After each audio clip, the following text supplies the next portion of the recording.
Hi friends, அனைவருக்கும் வணக்கம். இந்த வீடியோவில் மில்டு ப்ராடக்ட்ஸ் எக்ஸ்போர்ட்ஸ் பற்றி சொல்ல போகிறேன். மில்டு ப்ராடக்ட்ஸ் அப்படின்னா மாவு வகைகள், அதாவது ஃப்ளோர்ஸ் லைக் வீட் ஃப்ளோர், கோதுமை மாவு, ரை ஃப்ளோர், கம்பு மாவு, மெய்ஸ் ஃப்ளோர், சோள மாவு அண்டு வேறு தானியங்களுடைய மாவுகள். இதுக்கெல்லாம் வெளிநாட்டில் நல்ல டிமாண்ட் இருக்குது.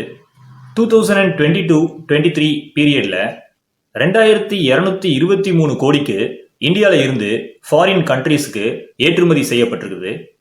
கிட்டத்தட்ட 6,29,253 மெட்ரிக் டன் இந்தியாவில் இருந்து ஏற்றுமதி செய்யப்பட்டிருக்குது.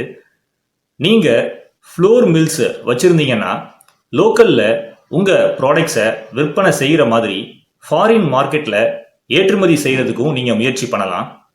இந்தியாவில் இருந்து மாவு வகைகளை இறக்குமதி செய்கிற நாடுகள் UAE, Somalia, USA, Madagascar and Sri Lanka.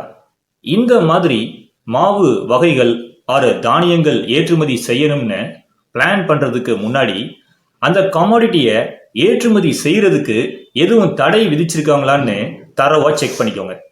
ஏன்னா நம்ம சென்ட்ரல் கவர்மெண்ட் அடிக்கடி பல ப்ராடக்ட்ஸுக்கு டெம்பரரியாக ஏற்றுமதி செய்கிறதுக்கு தடை விதிப்பாங்க. ஸோ நீங்கள் ஏற்றுமதி செய்ய போகிற ப்ராடக்ட்ஸ் அடிக்கடி தடை விதிக்கப்படுற பொருளாக இல்லாமல் இருந்துச்சுன்னா உங்கள் பிஸ்னஸை நீங்கள் ஸ்மூத்தாக ரன் பண்ணலாம். நன்றி, வணக்கம். சேனலை சப்ஸ்கிரைப் பண்ணாமல் இருந்தீங்கன்னா சப்ஸ்கிரைப் பண்ணிடுங்க. ஆல்சோ பெல் பட்டனையும் கிளிக் பண்ணிடுங்க.